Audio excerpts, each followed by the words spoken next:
How to update Windows 11. This tutorial shows you how to check for updates and make sure your system is running the latest version installed.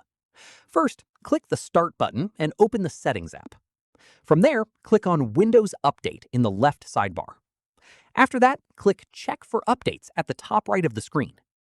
At this point, Windows will start scanning for any available updates and display them on the screen if any are found. From here, click Download and Install if updates are available, and Windows will start pulling them down automatically. Following this, some updates may require a restart to finish installing. If that's the case, you'll see a Restart Now button appear once the download is complete. After that, click Restart Now when you're ready, and your PC will reboot and finish applying the update. From here, if you want Windows to handle updates automatically without you having to check manually, make sure Active Hours is configured correctly by clicking on Active Hours on the same page and setting the time range when you're typically using your PC, so Windows knows to schedule restarts outside of those hours. Finally, if you want to pause updates temporarily, click Pause Updates and select how many weeks you want to delay them for.